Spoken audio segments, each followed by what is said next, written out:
Hey everyone, back again. Today now I'm covering the second publication I ever wrote, which is called Baudrillard's Binaries, A Politics of Antagonism, which I wrote in 2019, I believe, for a journal called Interstudia.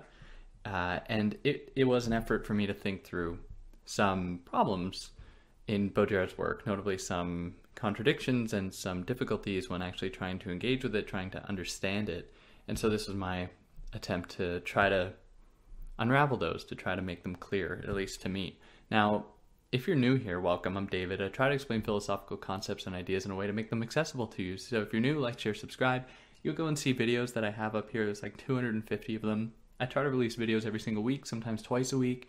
If you want to help me out, like, share, subscribe, like I've already said. You can help me out monetarily via Patreon or PayPal, but obviously no pressure.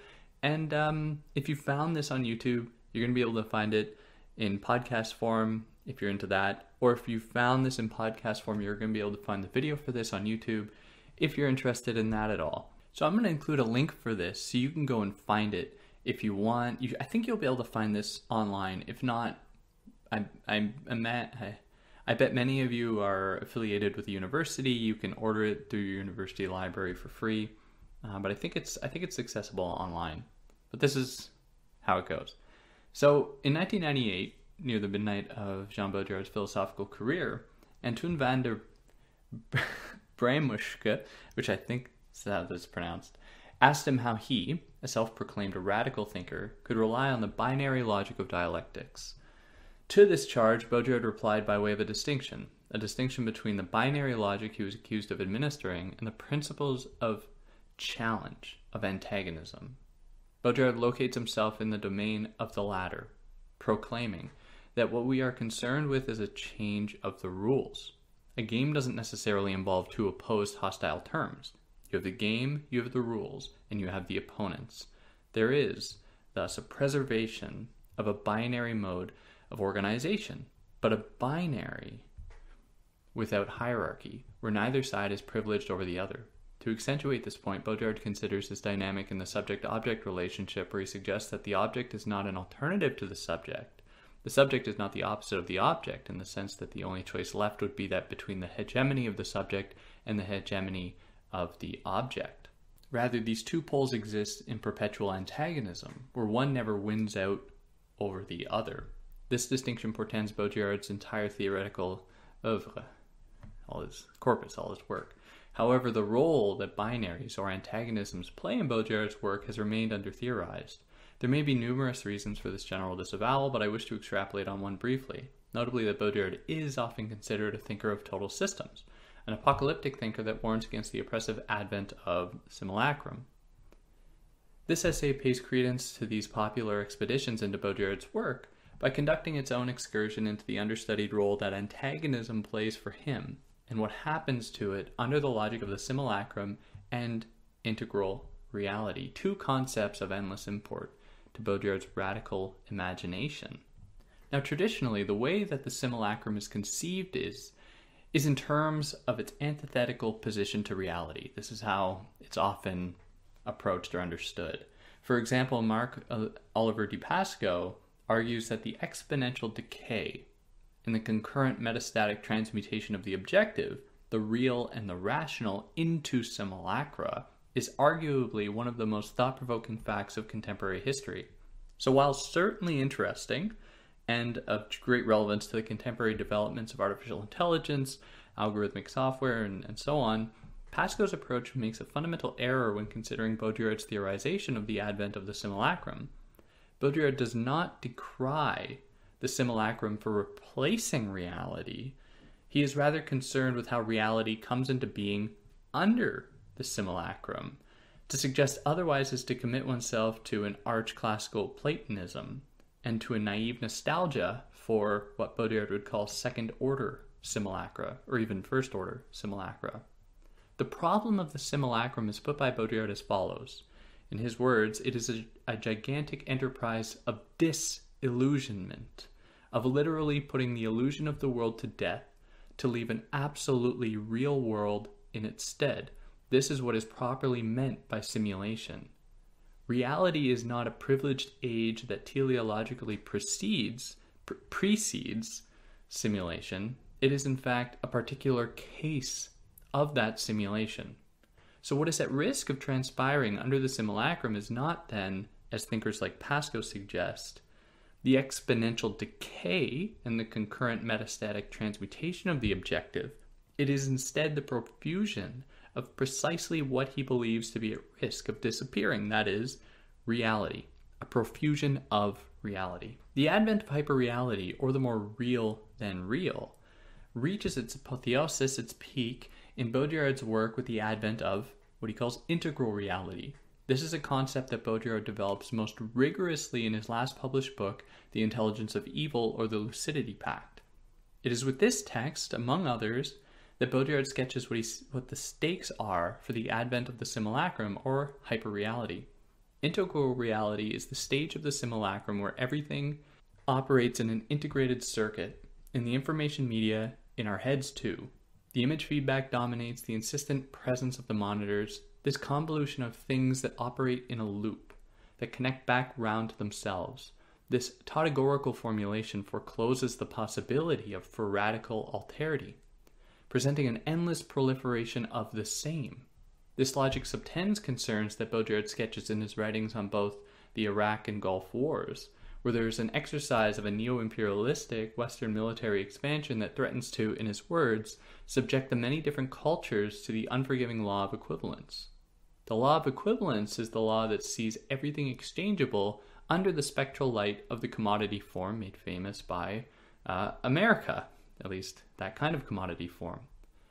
No more difference, no more alterity, only the same under the globalized tyranny of the Western military and cultural industries. The extinction of the original reference alone facilitates the general law of equivalences, Baudrillard writes. And here we may hear the echoes of the position put forward by Pascoe that there is a loss of an original, a loss of a reality. However, I propose that the opposite is the case, that we may understand as the original reference and the necessary condition to conjure away the advent of the law of equivalence. This should not be understood as a stagnant, concretized, and universal entity, universal phenomenon. The original reference that he is referring to here, that is lost, is instead a reference shrouded in indeterminacy, one that sprouts from the antagonistic interplay between at least two intense poles. This original reference is then a synergistical entity that derives from the friction produced between these two or more poles, and that eludes identification, it eludes being pinned down. So in Baudrillard's words, we are no longer conscious of the spiral of simulation that preceded reality. In truth, our unconscious is found here, in our incomprehension before the vertiginous indetermination and simulation that rules the sacred disorder of our lives. This is the role of seduction for Baudrillard, to structure, by way of an indeterminate anti-structure, the possibilities within the simulation that precedes reality, to make the possible itself no longer possible. It is with the text seduction that Baudrillard clearly demarcates his conceptual turn from dialectics as a teleologically positive or negative, if we heed the words of Adorno, movement, to instead propose that the world, people, and cultures are guided by what he calls seduction as destiny. Seduction is a residual element of a magical, fateful world, a risky, vertiginous, and predestined world. It is what is quietly effective in a visibly efficient and stolid world. The world of the magical, a reductive descriptor, no doubt, was a world of antagonistic struggle, or agonistic struggle, and it was by virtue of this struggle that possibility was itself possible. The rule of seduction opposes the law of dialectics, and has its own principles for progression. In Baudrillard's words, magic, however, is something very different. It is a ritual for the maintenance of the world as a play of analogical relations, a cyclical progression where everything is linked together by their signs. An immense game, rule governs magic, and the basic problem is to ensure, by means of ritual, that everything continues to play thus, by analogical contiguity and creeping seduction. It has nothing to do with linear relations of cause and effect. The latter, our way of understanding the world, is objective but unsettled. Baudrillard's characterization of this age of magic is intended, in some sense, to sketch an ontological condition of all people, cultures, gods, and other non-human beings. However, as I suggested above, Baudrillard deliberately keeps this sketch vague in order to maintain an enigmatic duel, one that the seduction solves, but without disclosing the secret. This is because the constitutive elements that meet in the binary encounter are never determined in advance. Rather, there is a minimum reversibility which puts an end to every fixed opposition and therefore every conventional semiology. One such instance is that of the subject seducing the object, and to be sure, the reverse. Baudrillard illustrates this, I believe, the most eloquently when he considers the playful exchange between a psychologist and a rat. I believe this was in Fatal Strategies, where the rat tells about how he ended up by perfectly conditioning the psychologist to give him a piece of bread every time he lifted the gate of his cage. So to imagine the subject-object relationship in this way is to remain faithful to their respective differences, while refusing to hierarchize their positions. Such is the principle of radical alterity or the principle of singularity, that which marks an absolute difference, a radical difference, something more different than difference, at the farthest possible remove from this confusion of the world with its double. Seduction bridges the chasm between any disparate poles, not so that they may dissolve into a homogeneous mass, but so that their proximity to one another can force them to change and develop to meet the challenge posed by the other. For, in Baudrillard's words, nothing exists naturally. Things exist because challenged and because summoned to respond to that challenge. This is the logic that guides all movement. And this logic is precisely that which is under assault by the advent of the simulacrum, not of reality.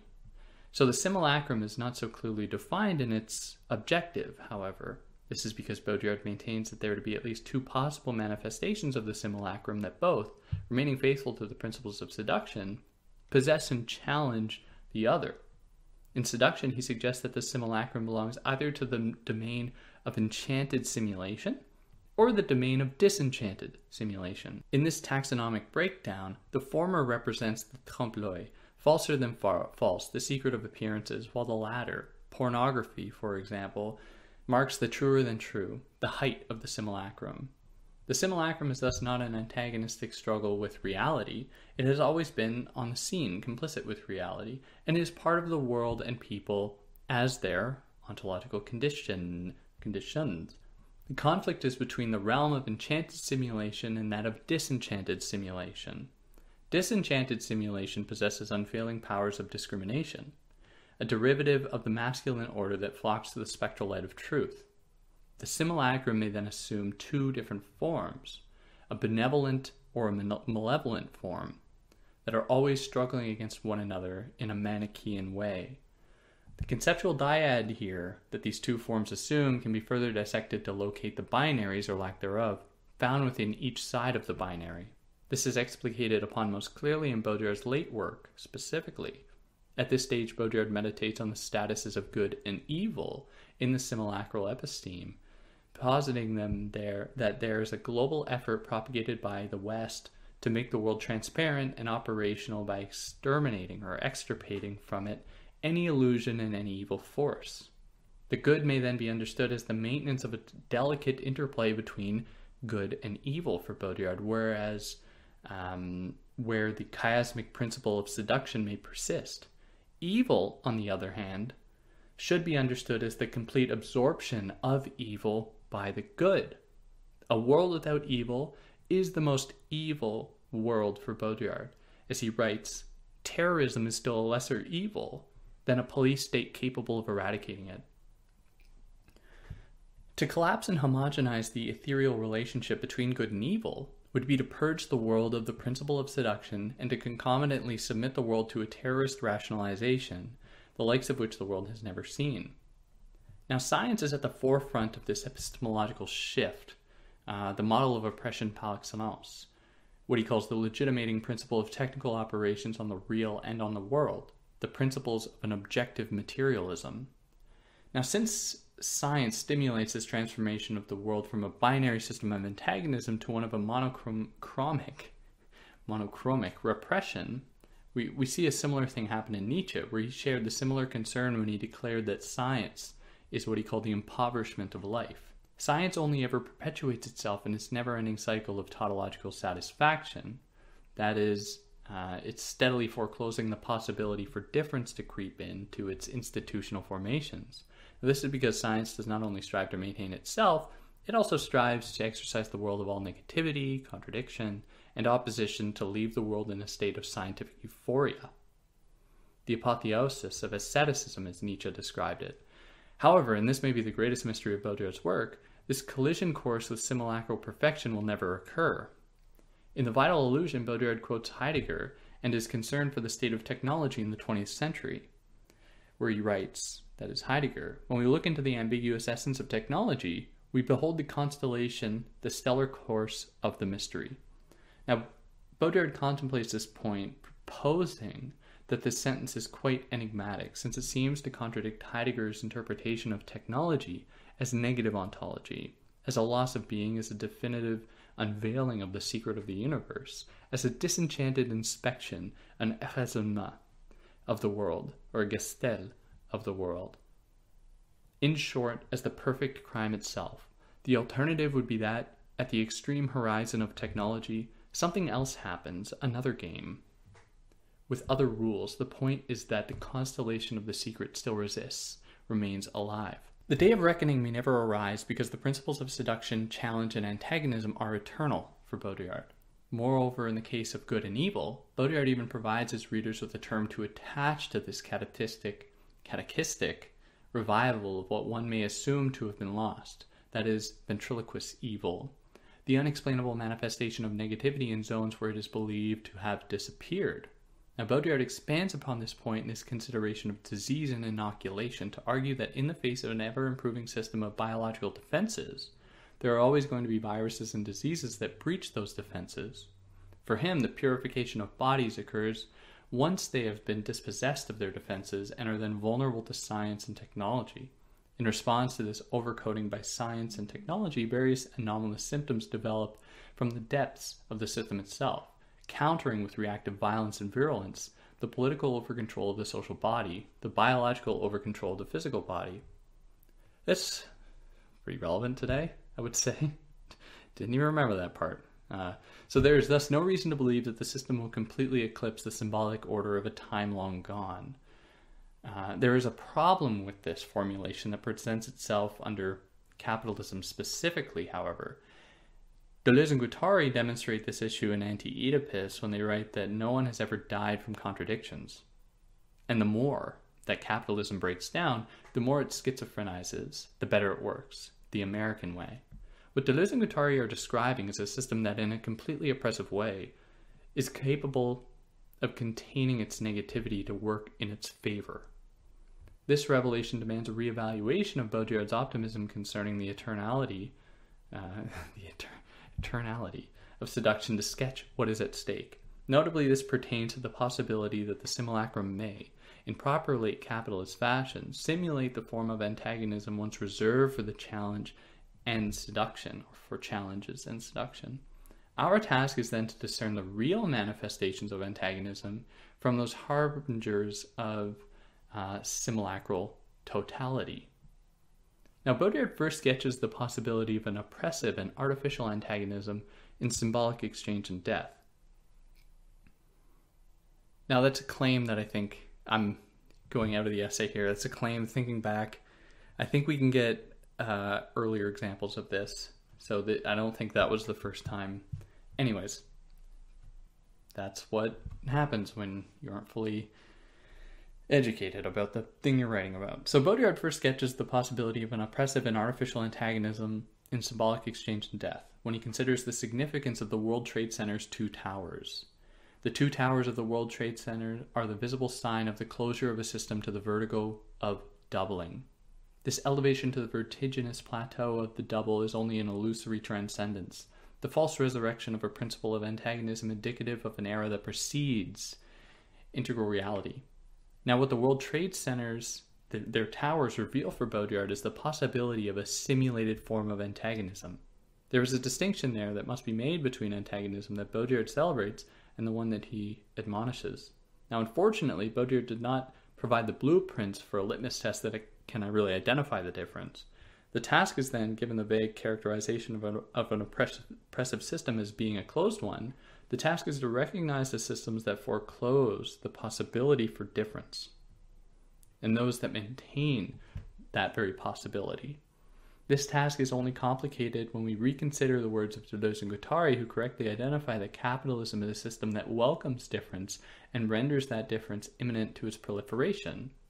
We must not only differentiate between the systems that deny and those that accept difference, we must expand upon these two possibilities to observe their possible subcategories that reveal their hidden intent.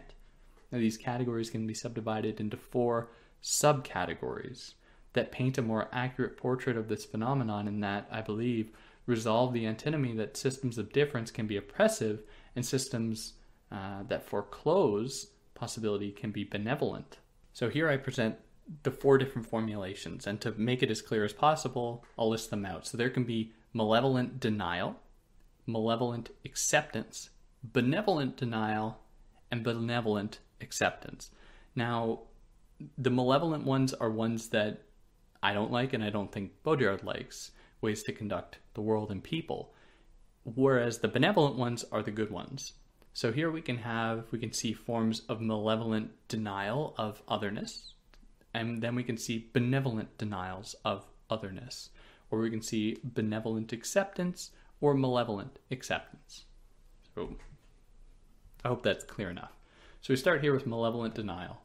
So some systems that foreclose the possibility for difference can be characterized as autopoietic, their borders blending with the overall landscape that they are found in.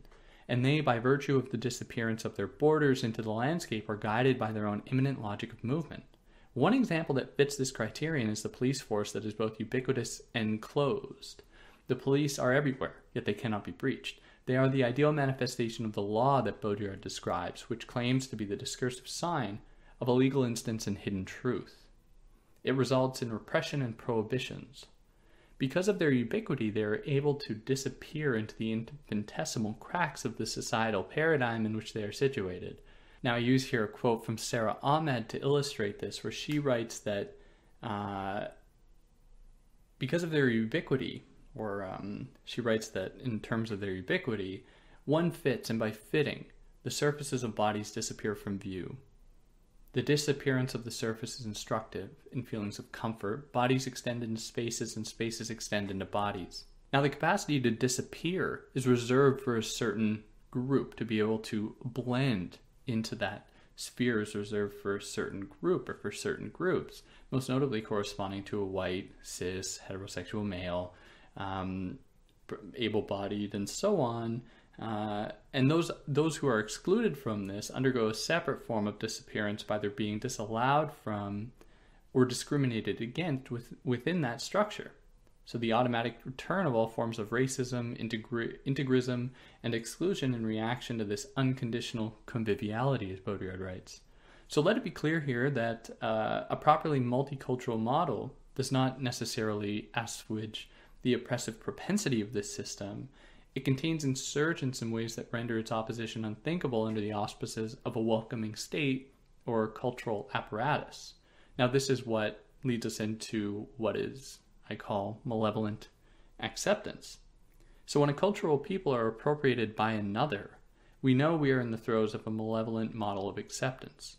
Bell Hooks chronicles this phenomenon eloquently when she writes that when race and ethnicity become commodified as resources for pleasure, the culture of specific groups, as well as the bodies of individuals, can be seen as constituting an alternative playground where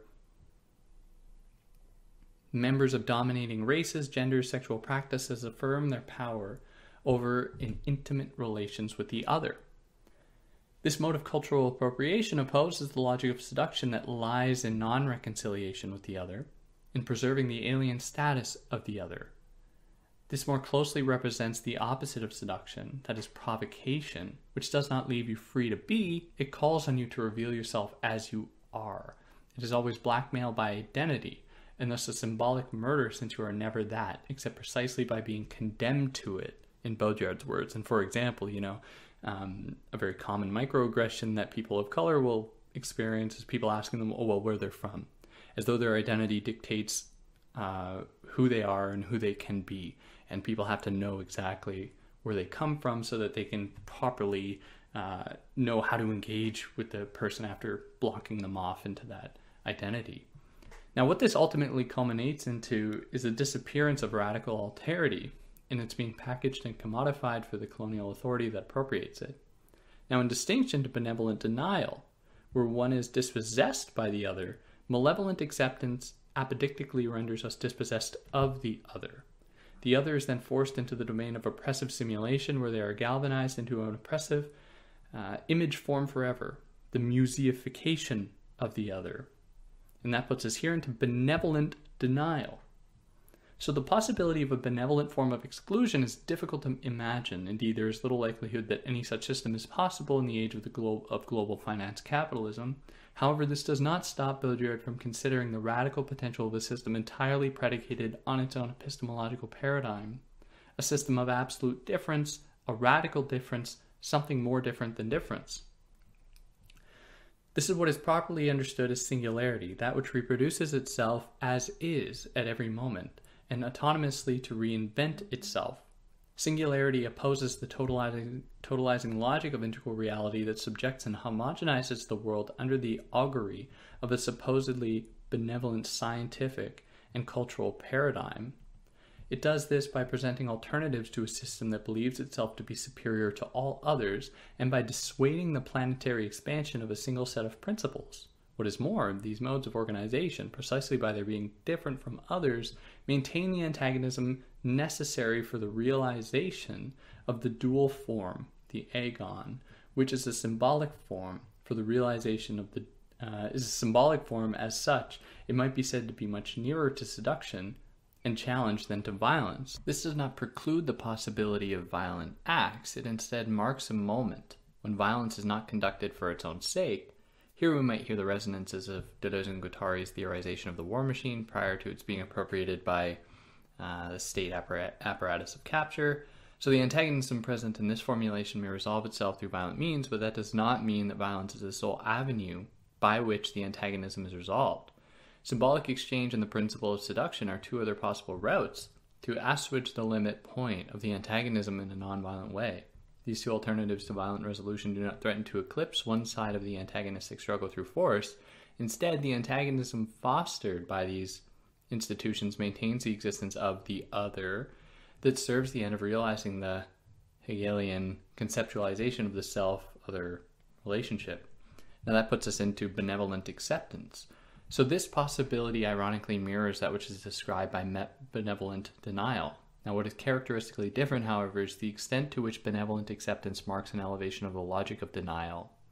Denial, fostered by recognition of difference, reaches its climax when different singular groups are forced into an antagonistic struggle. Again, this is not simply a violent struggle, but one housed in the indeterminate logic of symbolic exchange that presents a foray into something wholly new. Evidence of Baudrillard's faith in such an interaction is most clearly articulated, perhaps surprisingly, when he considers the role of art, of the art auction, in demonstrating the potential for this antagonistic struggle.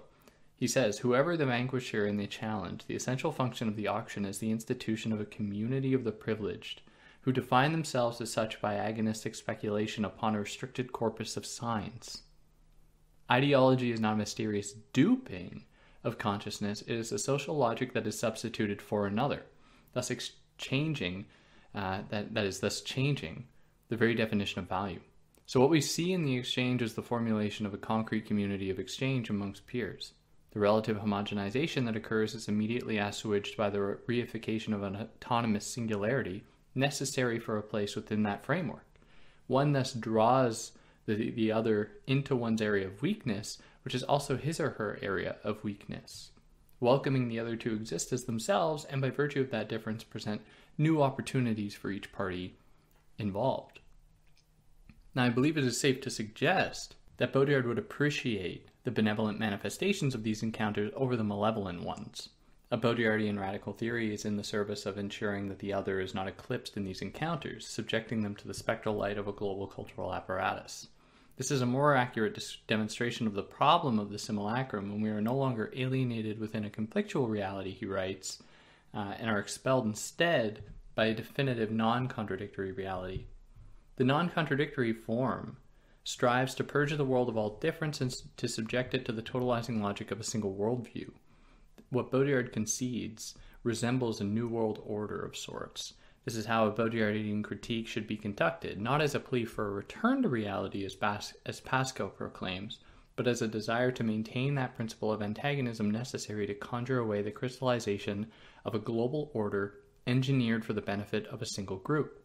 The oppressive simulacral apparatus, the overarching framework of malevolent acceptance and malevolent denial, may assume many forms, and I will now take the time to explore two that are very prescient today.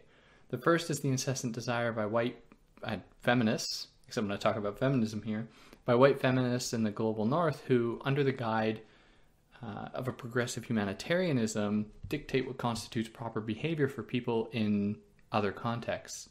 Now, the second example extends the popular understanding of the simulacrum, its indubitable affinity with contemporary virtual technologies, to propose that beneath the veneer of the ostensibly emancipatory potential of most technological developments today, they surreptitiously affirm and intensify a single world order guided by the cultural logic of computation.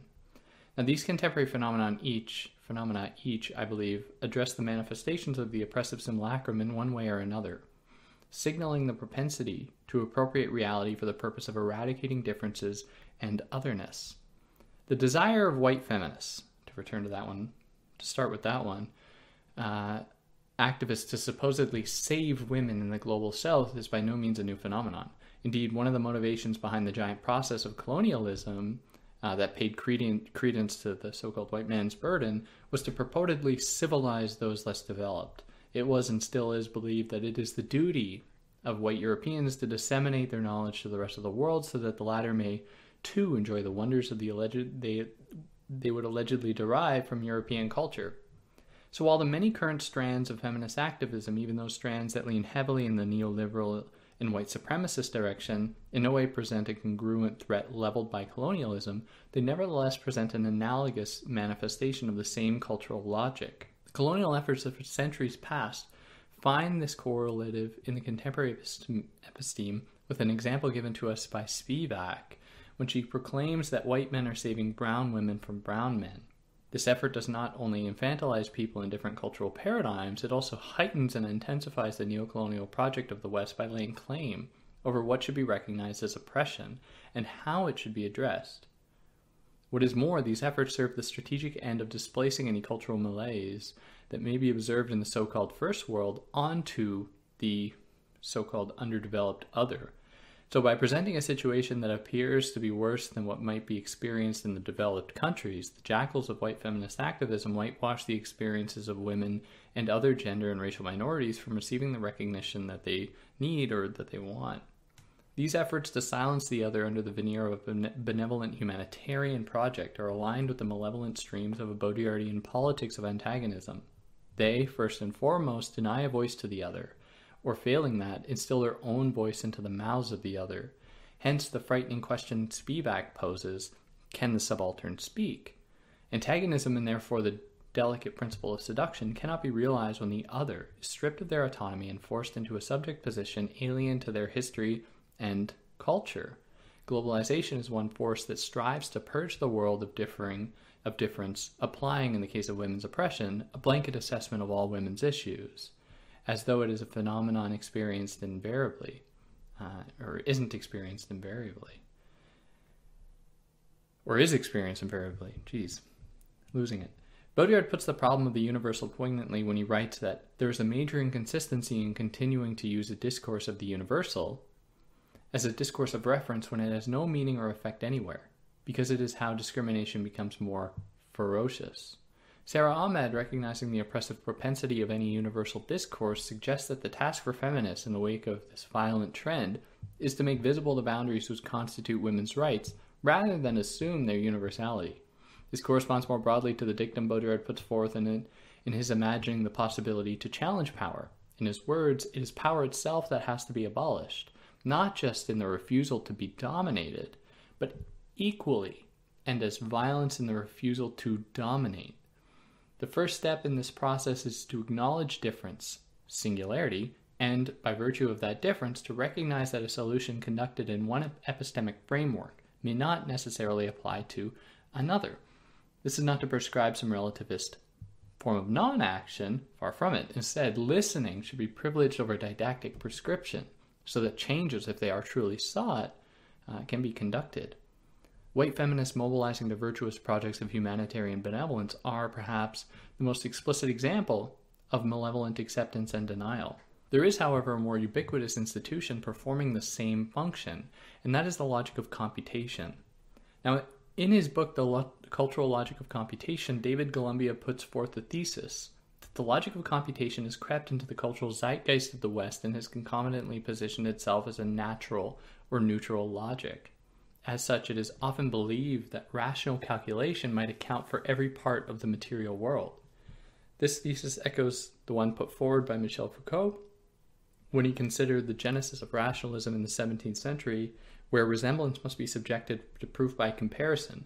That is, it will not be accepted until its identity and the series of its differences have been discovered by means of measurement with a common unit, or more radically by its position in an order. For something to be recognized only in its place within an order is to have that thing be determined by a general logic of abstraction that precedes it, removing the recognition of the thing from the thing itself. The general logic portends the logic of computation that relies heavily on binarisms, hierarchy, and instrumental rationality, that monopolize the process by which something can be recognized outside of the structural relations of power that rely fundamentally on this logic. Binaries without antagonisms are what I propose with the neologism daiomoima, a simulacral binary that structurally resembles the classic binary, but evacuated of all radical potential. This is how the binary logics that permeate throughout society today are so easily accepted. They appropriate the familiar concept of antagonism that we've always had and present a simulated version of them, like gender binaries, for example, that serve to consolidate power by freezing the two poles that comprise any binary and just freezing them there. And this is because, as argued earlier, in the context of the art auction, Baudrillard considers antagonism a necessary evil to promote change and development, whereas the binaries emblematic of the logic of computation arrest any such development. Upon theorizing the oppressive implications of the logic of computation, Columbia hones his gaze on one particular contentious issue, the ubiquity of the English language. For Columbia, few English-only speakers realize the implications of the fact that almost all programming languages consist entirely of English words and phrases. This observation contrasts heavily with the image often associated with contemporary technology, its emancipatory potential, for example, its propensity for cultural recognition, etc., that is championed for promising limitless possibility. Underneath the screen resides a highly complex yet homogeneous matrix of networks comprised of algorithms and data unseen to the average user. These algorithms are the root of the system, territorializing its supposed limitlessness by erecting binaries that it may not circumvent. Technology is then not nearly as deterritorialized as one might be wont to think. Indeed, there are a high number of restrictions imposed atop the machinic limitations of the hardware and software themselves, but I will not discuss those here. Rather, the prevalence of a single language that subtends most, if not all, technological developments highlights the surreptitious conjuring of a lingua franca, unbeknownst by many. Moreover, this totalizing homogenization serves to naturalize these technologies in a way that places them beyond reproach.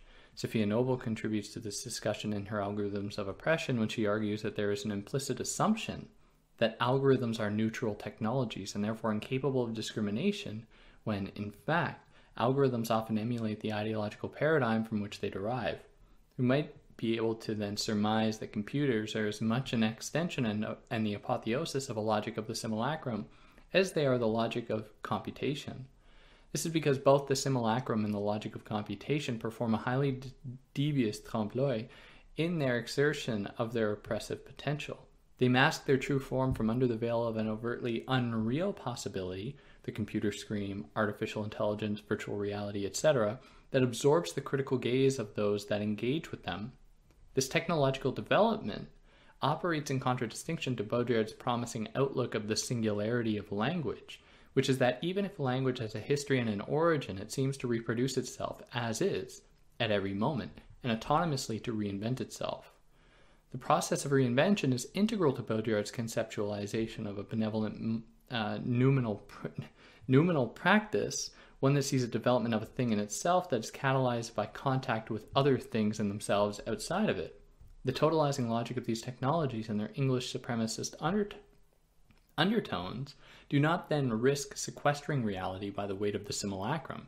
Rather, this image shows that it is the reverse that is the case, that these technologies, in their promoting a single worldview and appropriating the binary structure indicative of antagonism, are galvanizing a mapped and structured reality that is wholly objective, denying any possible and any antithetical position. These two illustrations of malevolent acceptance and denial hold serious consequences in the context of today's political climate and pay heed to Baudrillard's fundamental concerns for the future. The Baudrillardian implications, the excess of reality, the transmutation of the other into an extension of the majority, the exorcism of antagonism in favor of hierarchical binaries, are exacerbated when we consider them in relation to contemporary strategies employed by many popular political and cultural figures today. These are the people who, in the face of the alienating effects of the steady homogenization and totalization of the globe and societal mobility, cling to various compensatory reterritorializations, as Deleuze and Guattari describe it. And one such example is Jordan Peterson in his most recent book, 12 Rules for Life, An Antidote to Chaos, that, from the title alone, promises to ground that which has been supposedly uprooted in society today. Now, to stress this promise, Peterson flowers his discourse with a number of thinkers whom he claims adhere to this approach, Nietzsche, for instance. And while it would be impossible to know what Nietzsche might think of today's political and cultural climate, I've argued elsewhere that Peterson appears to resemble the ascetic priest that Nietzsche castigates. This is an idea that Nietzsche puts forth on the genealogy of morality.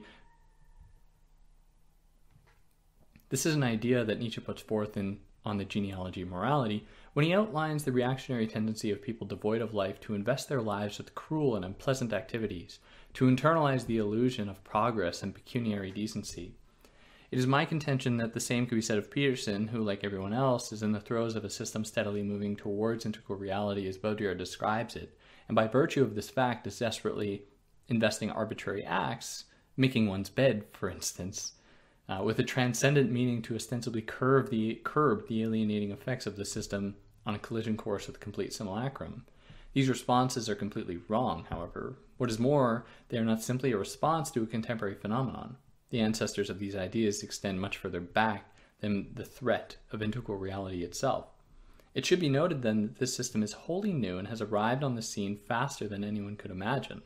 Reactionaries are thus forced to adopt the old tactics of territorialization that will only exacerbate the situation by stimulation of the malevolent binary structures I have located in Baudrillard's work, or that he identifies. This, of course, is not limited to the careful construction of a set of rules to follow. Any transcendent signification to a universal or unchanging truth serves the purpose of constructing an idea of reality that is unaffected by the simulacrum. Biological determinism, gender roles, sexual orientation, the permanence of scientific reason, and the absurd reliance on facts and logic in today's political climate are all contentious topics taken up mostly by conservative pundits to justify the existence of truths that can, with enough analytic rigor, be unearthed and disseminated to the rest of the world. Of course, this very project calls into question the purported transcendent universality of these concepts. The secret of a Baudrillardian approach to contemporary cultural criticism is to begin from the axiom of truth, that truth, or reality, if it ever existed, was determined as such not by its permanence. It was determined by its fluidity, a fluidity made possible by the antagonistic principle of seduction, holding neither side in higher regard than the other. This is what is properly understood as conflictual reality, that which is never resolved, but that which always posits its own disappearance in an endless onslaught of difference and antagonism and agonism. So that's it. I hope you enjoyed it and it was informative. I'd love to hear any comments you might have, anything you think I got wrong or I should have included. I would have really, it's quite a few years ago. I wrote quite a few, three or 4 years ago I wrote this. So my thinking has developed quite a bit since then. But in any case, it's a something to criticize. So if you have any criticisms, I'd love to hear about it. Yeah. If you like what I did, like, share, subscribe. Yeah. Catch you next time. Take care.